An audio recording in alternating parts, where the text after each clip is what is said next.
Henshin a go-go, baby.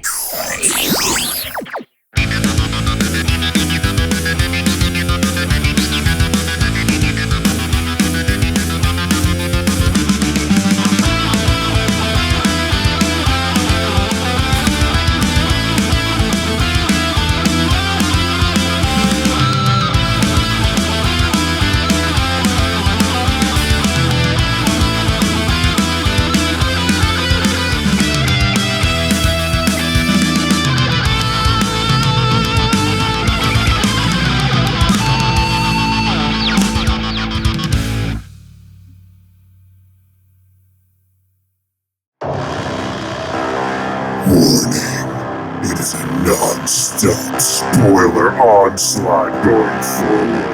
Abandon all pretenses, ye who enter here. Hello, everyone, and welcome back to the Tomodachi Brothers Review Show. This is Cog here with my companions, Mr. Dietaku, and the one and only Hipster Snek. And today's show we are covering is one that was one of Mr. Snek's choices because Dietaku was MIA in the last episode. It took him a good long time to get back from respawning to catch back up to us, but he is finally here. Yeah, Dr. West finally got back to me. I have been reanimated. Unfortunately, Dr. West has yet to get back to Cog, apparently, so... Yeah, we determined yesterday that Dr. West is responsible for your respawn, Cog, and he just hasn't gotten to you yet, so... That would make sense. The chronology of this isn't going to translate. Oh, but it's totally next week after the last time we did this. Oh, yes. Yes, totally next week. That's totally what our timetable looks like. And not like a month later. Yeah. Okay, anyways, I think in order to give context, and also because this is like one of your favorite series, Snek, why don't we all pull up a chair and let Professor Snek explain to us a certain thing called Clover Studios? Because I think that really will help set the context for Viewtiful Joe. Okay, imagine, if you can, a distant year in the early 2000s. Capcom decided that, hey, you know what's great? Success and money. So they created Clover Studios. Clover Studios, whether you've heard of them or not, you probably heard of some of the stuff that they're responsible for. They created Okami, they created Devil May Cry, they created God Hand, they also created PNO3, but we don't talk about that. And they also created the video games of Viewtiful Joe, an action platformer 2.5D perspective action beat-em-up game using the setting of a man dragged into the world of movies and having his powers revolve around the selfsame concept. It's very meta. Yeah, the games were a big commercial and critical success for Capcom, going on to create Viewtiful Joe 2 and Viewtiful Joe Red Hot Rumble, and there was also one on the DS, I almost forgot. Sadly, the promised third installment that both the mainline games promised us never came to fruition, because at some point Capcom decided, hey, you know what sucks? Critical acclaim. So they dissolved Clover. To be perfectly honest, the thing is that Clover Studios, I'm sorry to cut in, Professor, but I mean, also the fact that despite what Snek is also saying, it didn't achieve mega success. They wanted Monster Hunter money. They didn't want cult hits. And the problem is Clover Studios made really good games, but they basically were all cult hits. So that is the sad but true state of affairs. And most of what was once Clover Studio left to form what is now Platinum Games. So if you ever wonder why Devil May Cry and Bayonetta play the same thing, because the same people worked on it. It's literally the same producer and director and art team and everything. Last time we saw Viewtiful Joe in a game was actually Marvel vs. Capcom 3. Yeah, it's been a while. Yeah, it has. Not long after the success of the first game, and the second game was in development at the time, if I recall correctly, they announced an anime that would adapt the story of both games. And in American terms, in terms of 26 episodes, it's a 2-season-long show. But we never got the second season because the ones who got the license to dub the show, Genion, sadly perished after the first season's completion. They're the ones who did the original, aka good, Neon Genesis Evangelion dub. They also did the infamous / awesome Ghost Stories dub, so yeah. Oh, I didn't know that latter one. Well, this is going to put into context when you call me a hater later, so. Oh boy. Yes, Mr. Dietaku has some thoughts on Viewtiful Joe. No, it's okay. I will let Snek gush, and then I will say my piece. I'm not going to be a hater, okay? No, he totally is. He's just waiting for it. I have a lot of nostalgia about this series, and it is kind of sad that we haven't seen him for a while. The basic concept of the show follows pretty much beat for beat what the game does. A guy named Joe takes his girlfriend Sylvia out to see a movie of his favorite superhero, Captain Blue, whereupon the story suddenly changes, and no one really knows as to why, until the villainous Dark Sovereign of Jado, that's a J, people, Jado, reaches out and kidnaps Sylvia and defeats Captain Blue. In the darkest hour, Captain Blue summons a hero, and by hero I mean the closest and only person in the theater, and brings Joe into movie land, gives him a V-Watch and the power to transform and use the same abilities that Blue himself used in his prime. And thus the story begins. And he becomes a henshin transforming hero, Viewtiful Joe. That he does. So to start, I love the show a lot. I've even attempted to watch a bit of the Hong Kong sub that we got for season 2. Good luck, because first off, finding it's near impossible. Second off, if you can find it, it's not going to make a whole lot of sense because the only subbing attempts are not exactly high quality. That notwithstanding, we are covering only the first season, the actual part that we got. So yes, Joe's been transported into movie land. Yep, that's right. Yeah. And I think the show overall, it's got a good pace in the beginning of the plot where we get introduced to our characters, we get introduced to Joe. You know, the first several episodes is all about Joe discovering, you know, where he is in movie land, what his powers do, how they work, trying to figure out where Sylvia has gone. And the show is very episodic. It's a lot of contained stories moving from episode to episode. Once you get past the first 5 episodes, you could pretty much watch them in any order and still pretty much take away the same thing, though it all does come to a head at the end of the season.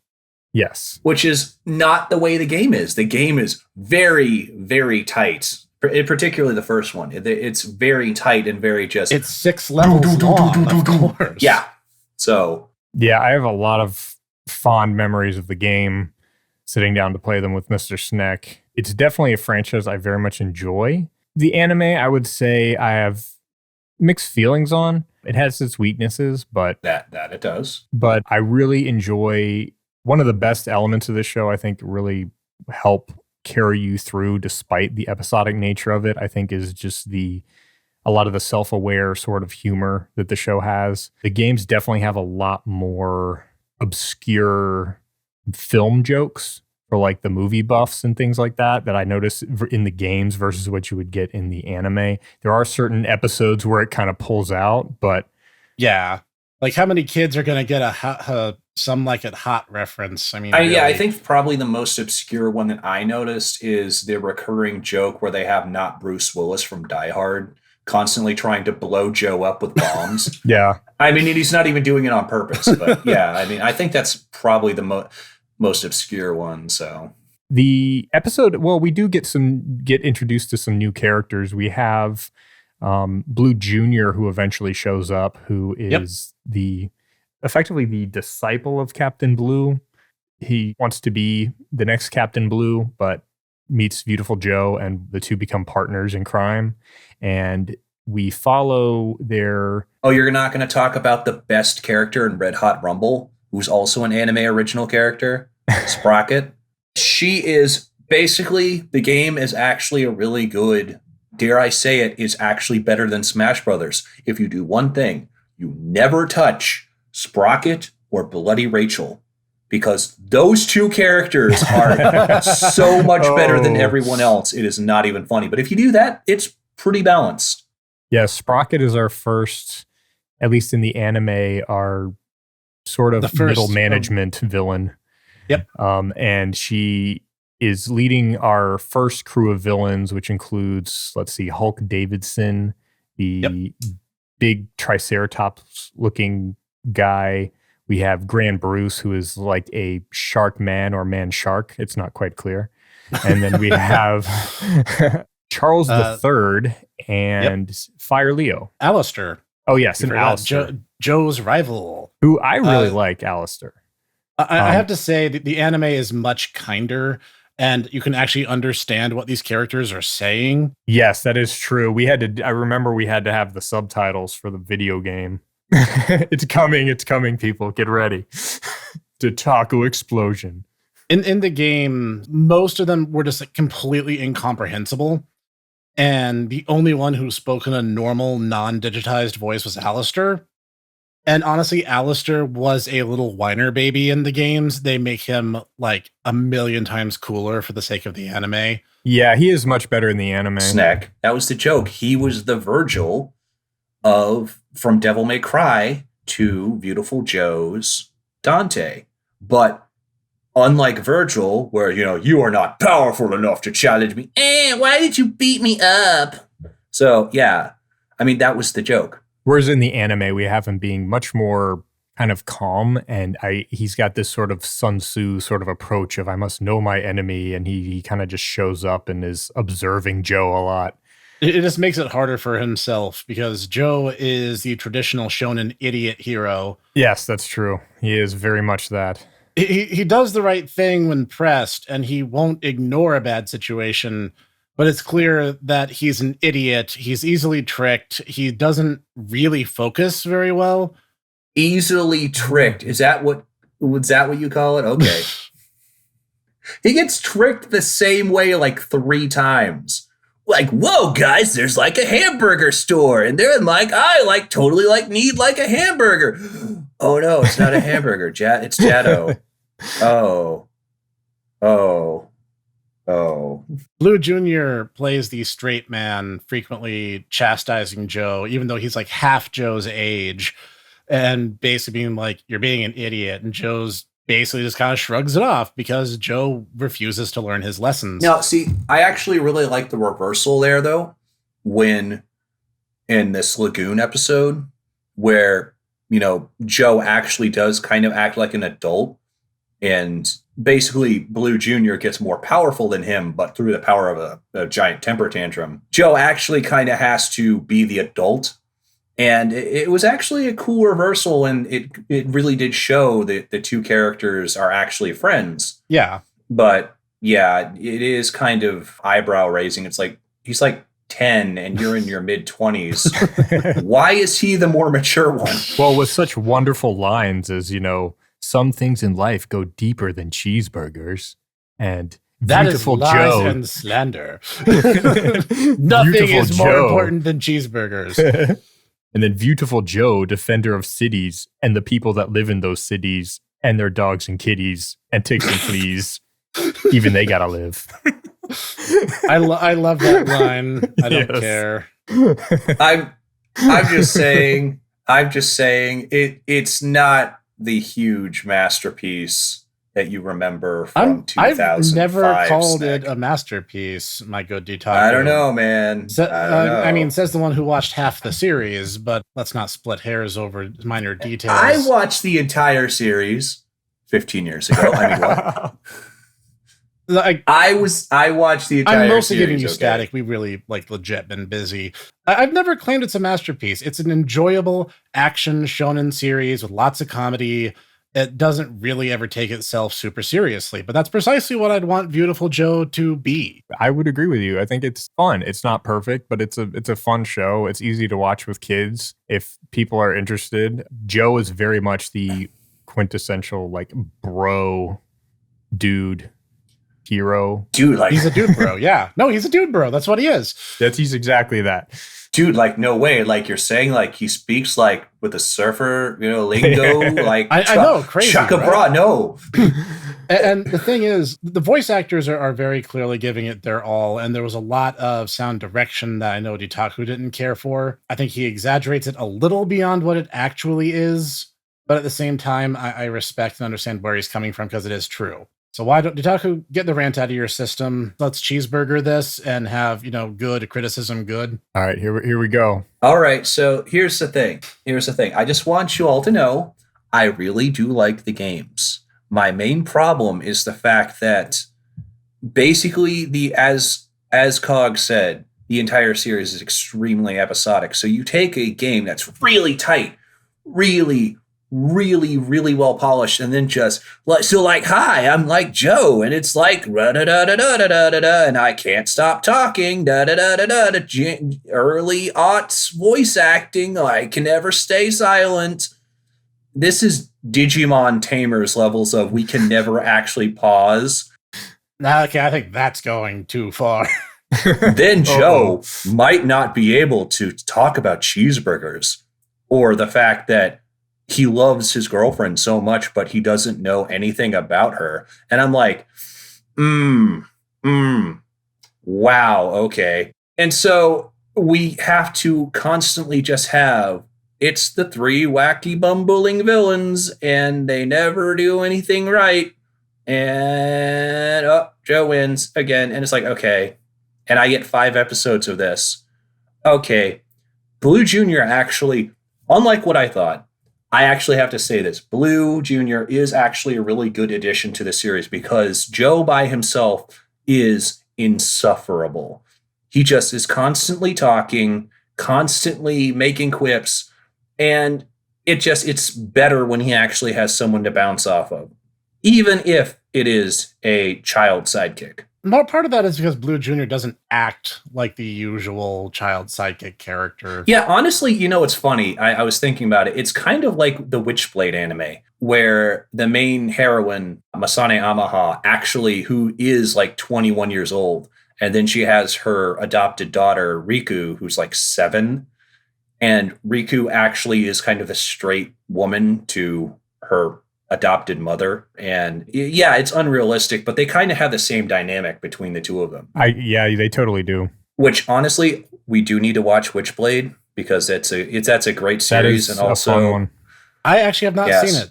You haven't seen the anime? Oh, dude. I have not. I've seen nothing of Witchblade. Oh, I dude, actually have several Witchblade books. I actually quite enjoyed Witchblade. Oh, dude, it is good. And I'm just going to tell you right there, if you do not have indoor rain towards the end, you have no soul.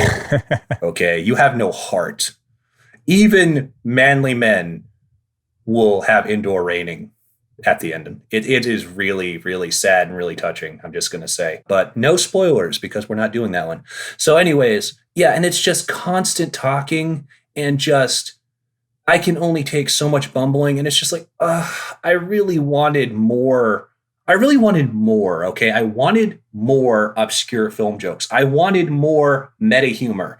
Like an actual series. The entire thing with the video games is the fact that they're like, hey, we're in a movie. Hey. And they barely do anything with that. They barely have any shout outs to classic or well-known or even obscure films. It's just frustrating because I'm like, this could have been so much better. And then I turn to Snek and try and tell him this. And he's like, well, you just like don't understand it, man. Like, so I'm Joe, apparently. Yeah, Mr. Viewtiful Snek. He used to call himself that, by the way, and back in the day. And I understand. I mean, for context, he's talking about a crudely drawn comic strip that no longer exists, but details. Because you burned it. It should have been kept in a museum. I actually don't know with all the other dirty laundry. I don't know what happened to a lot of it, to be honest. That being said, I mean, it was all right. Honestly, I think that it probably should have, the entire series should have been 26 episodes. They could have cut down the 5 episodes where they're like, we're going to slowly introduce every villain very slowly. And they could have done so much more with it. Was it enjoyable? Yes. I honestly, though, also feel like, and I completely understand, early aughts voice acting is a different beast than the way it is now. Are there problems now? Yes. A lot of places are now trying to push agendas that are not in the original, in original works. That, however, is a rant for another time. But during that time, especially with Geneon, especially with 4Kids and Saban, you will notice just characters do not shut up.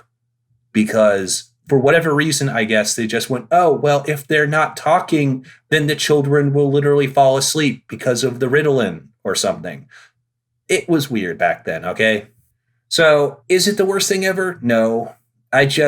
It kind of bewilders me on a certain level that Snek really, really held it so high. And I mean, I just, maybe it's just because I really like the games and I desperately wanted it to be better when I should have just expected it to be a very crude by the numbers series. Because I mean, let's be real. This is the same Capcom that okayed the Devil May Cry anime. So we don't talk about that either. So there, I'm done. Said my piece. See, I'm not a hater, okay? I said some nice things about it. I had fun. It was fun to go back and watch it again. It's just, I am not nearly as in love with it as Snek is. This is just a matter of, there's no accounting for taste regardless. And honestly, I think it's one of the more curious aspects. I just got done listening to our audio track from episode 2. And I was like, wow, the three of us are just fanboying as hard as we possibly can the entire episode. And because JoJo is really good. No, it is. And I'm not saying it isn't. But I think it opens grounds for greater discussion when we're not just gushing. So, I mean, it's just a fun action comedy that actually has a surprising amount of heart in it at times. And yeah, no, I mean, I get it. You kind of want the whole cinephile thing. And I, to some extent, I did too. But I mean, that's literally the thing that's literally Joe's thing. He goes out of his way to watch weird movies. And so, like how we were talking about before with G Gundam, how, Rain and how Allenby would make a awful girlfriend for Domon because the two of them basically are the same person, personality-wise. You could see that, Sylvia and Joe are two very different people. They complement each other well. Yeah. And they clearly care for each other. The problem is, though, is that they do nothing with that. It's just oh, well, here's not Bruce Willis, and he's doing the tried and true red wire, blue wire thing. He blew up. I mean, honestly, one of the things that might have actually held back the show was... hold on. I do remember another one. I do remember when they get the 6 Majin, they actually did, and I had to turn to Snek, and I remember this. I'm like, is this a Field of Dreams reference? And he's like, Yep. Yeah, it is. So yeah, I'm sorry. I completely forgot about that because I was just kind of blown away by... That was just a very odd way to take that. So, and one of the things that might have held it back was the fact that they felt the need to adhere to the game in regards to where Sylvia was the entire time. Because this version of Sylvia is a million times better than her in-game counterpart. In the games, she is just this unyielding, hateful woman. And she doesn't really seem to like Joe at all. And in this, it's actually very clear that she does care about her boyfriend and that she does believe that, weird goofball tendencies aside, that he will do the right thing if pressed. Honestly, kind of sidestepping a bit of the game's plot and just having them both be henshin heroes out of the gate probably would have made the entire series more interesting. So what you're saying is it should have been a Red Hot Rumble anime. Yeah, no, I mean, that definitely could have been a way of... It's a bit recursive, but yeah, no, that totally would have been a good way of doing it. I'm just saying, Cog, we're going to come over there, kidnap you, and we're all going to play Brave Master of Red Hot Rumble. Red Hot Rumble and Custom Robo. Yes. Also, real talk time here. This is going to be Dietaku's hot take for this podcast. Smash Brothers sucks. Ooh. Brave Master's the better party fighter. Save it for after hours. There, I said it. Oh boy. I said it. That's I'm immediately ignoring everything that just got said and going on to say the music in this series is awesome. Oh yeah, the intro and everything I think is great. There is some fantastic guitar work. The fight theme in particular springs to mind. When that kicks on, it's really, really cool. Just the song itself, the guitar riff that it opens with da-da, da-da, da-da. And I was like, oh, that's a tingly feeling. I will also say I actually quite like how the animation kind of captured, in a way, the cell shading of the games. I totally agree with you. Even the anime, going back, this show still looks good. It's got that signature, like they really captured the look of Viewtiful Joe, which has a very sort of unique kind of look to it with the character designs and everything. Yeah, they had the large exaggerated heads and they have the very short arms and legs, but it works because the face is detailed and everything else tends to stay very simple. Also, and this is why Joe has to be so close to punch someone. Also, can we all take a moment to appreciate the fact that he has to shock a bra in order to transform? Yeah. Oh, that's right. I forgot. A fun bit about the dub for you trivia hungry people. Joe's actual henshin pose in the game involves an extended thumb, middle, and pinky finger. In the dubbing of the anime, they airbrush out his middle finger. So it's not like the middle finger is curled down. It's instead just missing, and it just stops. And yet there are actually moments, you can actually see this in episode like 2 or 3 when he's taunting Grand Bruce. He still has his middle fingers extended. So it's like, I get the why it's still yeah. And so Snek's watching this like, I don't know what he's doing. He's like, he's shaka braing, guy. He's doing the surfer thing. I mean, he is basically a surfer. Which does technically stay perfectly in character for him. Although let us be said that Alistair's transformation, Devil Trigger, I'm not sure. That just does not feel comfortable because he does the alternating fingers. Yeah. So he'll do the ring and the index. Yeah, it's actually kind of hard to do, to be honest. It's index, thumb, and ring fingers. Like I can't even put my middle finger down all the way. No, neither can I. It's that's even harder for me because I don't even have hands. Maybe you're the missing link. I don't know. Maybe I'm turning into a hipster. It's the Snek with hands, and then the Snek came out of the well, and he started talking about video games at me. Da da da. You see, this is why Monster Rancher. and then little Jimmy died because this is the way all creepypastas go. No one knows why. Oh no, he's been a giant nerd.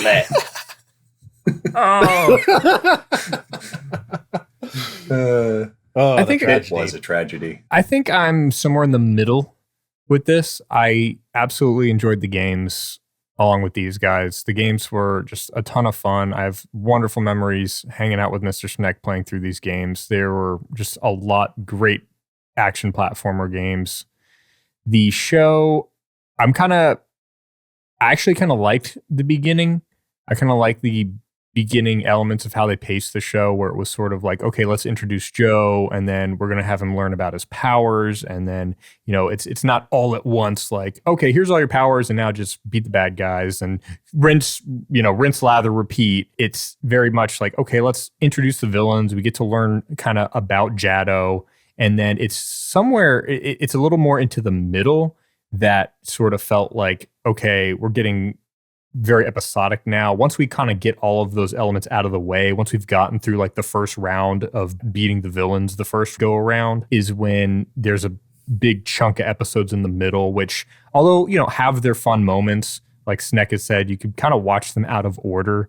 They're very episodic, and it's just like little adventures of going to help a girl and, with her parents, and it's just a lot of kind of just screwing around. Honestly, I thought that was when the series kind of picked up. It's like the one where they had the Face of Truth assassin or the Slagoon episode, where it's just kind of those ones I think are better just because Blue Jr. once again gets to play a bigger role. And so it's not just Joe talking to himself like a crazy person. I'm not saying I didn't enjoy, elements of those episodes. It was just the kind of, we've set up the plot, and then the plot kind of stops, and then it becomes this just singular story type thing up until we hit the end, where we're at the end of season 1, we encounter Captain Blue. He turns out to be, the villain in hiding, leading Jado, and unfortunately, this show just kind of King Blue. I Blue. apologize, King Blue. You know, I keep thinking of is like back off, Birdie. I'm like, wait, no, that's Goemon. Whoops. Yeah, that's different, completely I know. different game adaptation. The one thing, well, let's actually talk about King Blue for a second since Cog brought it up. King Blue is actually handled a bit differently in the anime version versus how he is in the games. In the games, it's explained that after a while, superhero films stopped turning out customers. People would stop going to see them. And he fell into despair because his studio began falling on the decline. Uh-oh, that might be foreshadowing modern day. I know, events. right? It kind of, yeah. No, I think Viewtiful Joe may have been 20 years early. It was ahead of its time. But in the anime, it takes a slightly different tack to it, where instead what actually upset Blue was the tonal shift between the good old days where heroes were heroes and villains were villains into the 90s, I guess, is what broke the camel's back in this case, where things became darker and edgier. And those were the movies that began booming at the box office and kind of leaving Blue Studio in the dust. And his response was like, well, fine, I'll make everything dark and edgy, and I'll literally create a hero just so you can watch him fail. It actually takes on an incredibly different tone here. And I think both work. But again, the game might have been 20 years early to the party. Well, once again, I suppose that's true because, I mean, think about what modern comics are about now. It's all about giant events where heroes fight other heroes. Yep. And you hardly ever see, like, supervillains being like, "Wah! Now, Spider-Man, I'm going to blow up the ocean!" It's like, it's never that. It's, ha ha ha ha, Spider-Man, I am now going to defeat you. I, Captain Iron Pants. Captain Iron Pants, but you're a good guy. Not anymore, I'm not. Your politics are wrong, Spider-Man. You can't be the emissary of hell. That's not inclusive enough. What about all those Buddhists? What about them, huh? They don't believe in hell. Yeah, so it's both stories make sense, and I think they both work for a traditional hero becoming the traditional villain. And the last couple episodes kind of tie a lot of the episodic ones together by like having a lot of the characters that Joe has helped and interacted with cheering for him in a very excellent version of the shonen monologue at the end, right before we get to see King Blue turn giant and Joe summon a giant robot and punch the ever-loving snot out of his mentor. Once again, just like Spider-Man. You know, we're going to have to watch Spider-Man here. That would be a good one. And so, like, the series concludes with Blue getting some sense knocked back into him and seeing that there's still validity in the good old-fashioned hero, even if Joe is not really the truest sense of the traditional hero. He still had the heart of the traditional hero.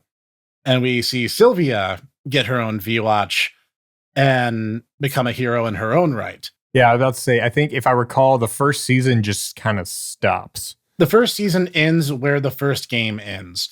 And again, we get the foreshadowing of the encroaching enemy from Viewtiful Joe 2, but we never got to get that here in the West, as I've said. So the series does kind of stop. Unfortunately, that's also true in the games, as you beat Viewtiful Joe 2, you're promised a third game. That never happened. But you see, something just happened about a month ago that actually kind of leads into this, because Hideki Kamiya, who was the director and producer for Viewtiful Joe, just revealed a trailer for, what is it, Project GG? Project GG, yes. Yes, where if he in his own words, he said, if Viewtiful Joe is Kamen Rider and Wonderful 101, another series that he did with Platinum Games, is Super Sentai, Project GG is going to be the third of the holy trinity of tokusatsu heroes. My boy, Ultraman.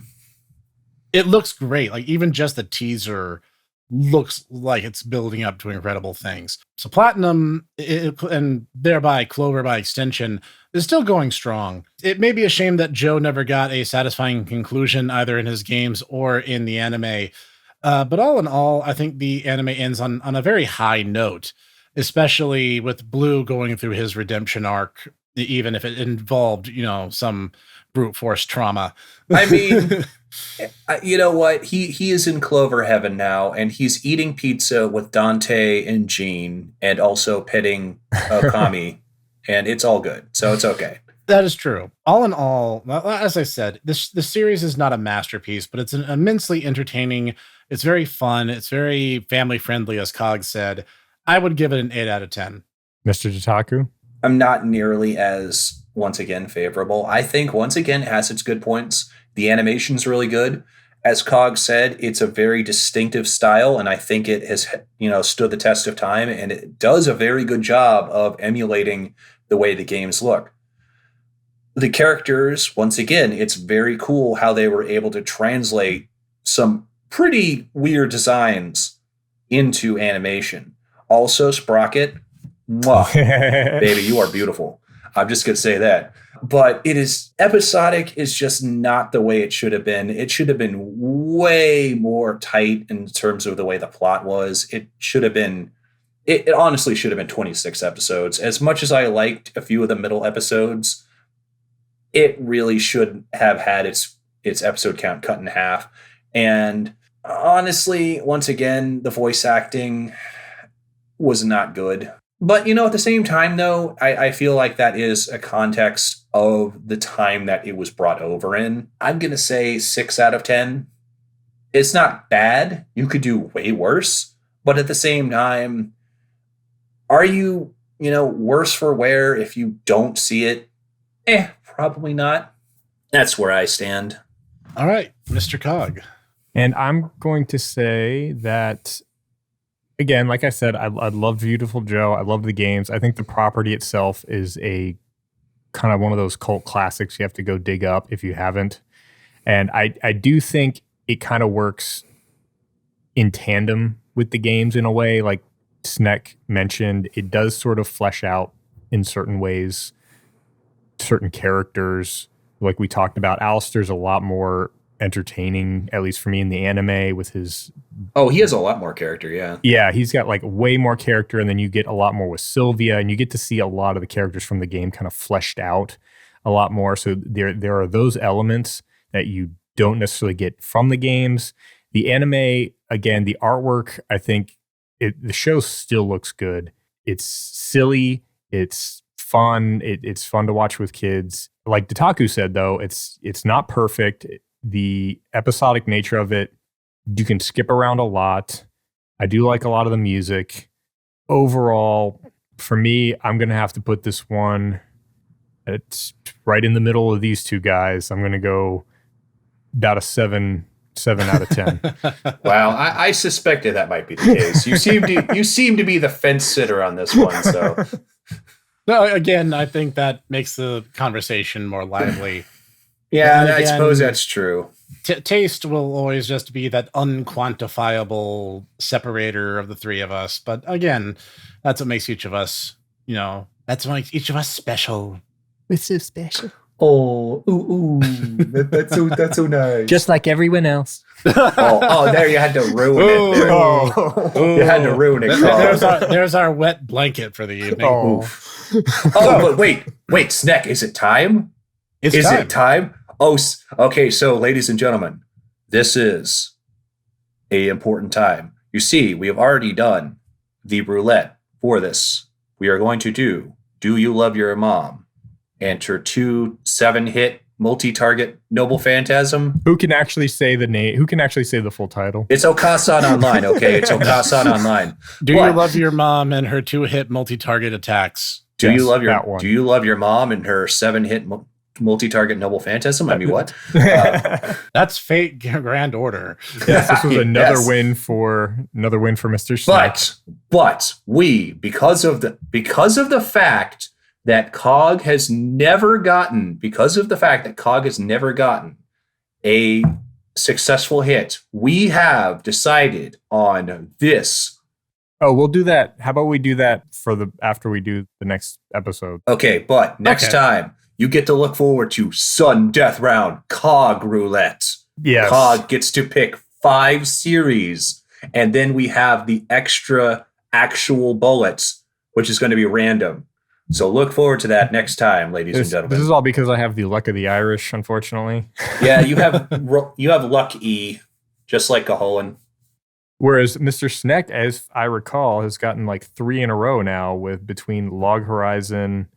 Log Horizon was a Beautiful random Joe. choice. Oh, I Log did not Horizon was actually- You're right. That just Yeah, happened to be. surprisingly enough, I did not actually pick Log Horizon. I've only had 2 in a row. So he got this one, Viewtiful Joe, and now our next show. So Snek's been on a roll, and he won the first one. I'm going to keep a running tally on the website. That's why I bring it up. Yeah, it's funny. It's funny. I'm half Irish, Cog, and yet I don't seem to have the problems you do. I think I got 1, maybe. Well, I don't remember. I'm going to be pulling out some shows, so we'll see what I come up with. We realized that the only time Kaga's had one so far was by default. Yes. There was literally no way it couldn't happen. So that's when Mr. Snek and I decided to throw him a bone, so to speak, and we're going to do the Cog Roulette. He gets to pick 5 shows, and then there's going to be the one random choice, which is going to be the bullet. And so, if we roll a 6, I'm just going to shrug and be like, I'm sorry, Cog, but the universe hates you in particular. Apparently. Is that everything, guys? Oh, favorite character of JoJo? Did anybody have a favorite character? Yeah, no, actually, I would actually go with Sylvia. Part of that is a matter of comparison because she is like so much sweeter in this version than her game counterpart. And she actually cares, and she's very proactive, and she takes the risks of trying to find out what's going on behind the scenes before anyone else gets around to doing so. She's much more proactive. She's much more likable. And she's just this very sweet, kind of goofy girl in her own right who very clearly loves her boyfriend. And that's why my vote is for Sylvia. I might be kind of in the Dietaku camp here, but my favorite character is Sprocket. Okay, all right. So why do you like Miss Sprocket there, Cog? I mean, apart from the obvious reason. She's best girl in this series. Okay. Oh, is that why? All right. Well, I was going to say, I'm going to say Sprocket as well, because to be perfectly honest, I mean, apart from being delicious, she's just lovely on the eyes. She also is probably the most meta character, to the point that she actually even goes and points out after certain episodes that the 3 main villains are just utter buffoons. And so she kind of leans into the meta humor that the games really like to revel in, perhaps the most. Also, the fact that I have many fond memories of just thrashing the snot out of Snek using her in Red Hot Rumble. So because I that might play have as something to Joe, do. and I'd have to deal with a stand user. Oh, you just get it. You don't like having just an infinite number of Bianchis thrown at you? Yeah, that's a little frustrating. Yeah, that's what those guys, the random like camera head guys are called, by the way. They're called Bianchis. I don't think the show ever actually mentions that. Joe mentions that in like episode 2, but it's just like the one time. So yeah, so he just got an infinite kiki, kiki, kiki. And it was really funny for me. I don't think it was really funny for Snek. Is there anything else we all need to cover? No, I've said my piece. I said my piece. So I'm all right. All right, so look forward to your mom in the next episode. And also Cog Roulette, but more and important, Cog Roulette. and more important, your mom. Okay, so Thanks, it's actually really good. Yeah, all right. Have a good one.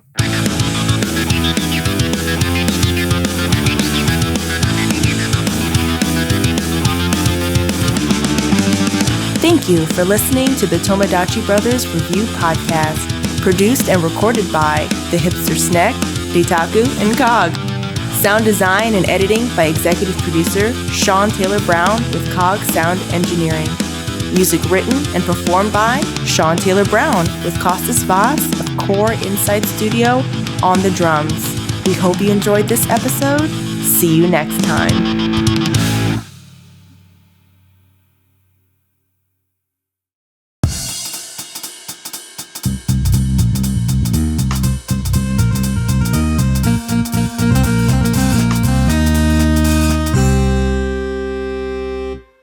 Hey everyone, thanks for listening to the Tomodachi Bros Anime Podcast. I'm one of the co-founders and co-hosts of the podcast, The Hipster Snek. If you want more content from me, I have my own YouTube channel, The Hipster Snek. Links will be available everywhere I can spam it up until I get a custom one, but all in due time. I do weekly game reviews, and in the future, probably more than that. Look forward to it, and I'll see you there and on Twitter at Hipster Snek. See ya! Hey everyone, thanks for watching. And if you're still watching, I just wanted to let you guys know that I wanted to extend a big thank you to all my viewers for helping us recently break the 250 subs milestone. That is crazy to me.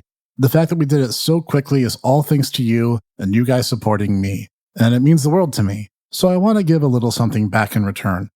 Between now and the time we hit the 500 subs mark, both on my YouTube discussion page tab and over at my Twitter at Hipster Snek, there is now an open AMA, or Ask Me Anything, where you guys can ask as many questions as you want. When we hit the 500 subs mark, I will sit down, make the video, and answer every question that doesn't get me banned off YouTube. The posts are already there and pinned, awaiting your input. I'm curious to see what you guys are curious about. So I'll see you at the 500 subs mark with all the answers that you've been craving, and I will see you there.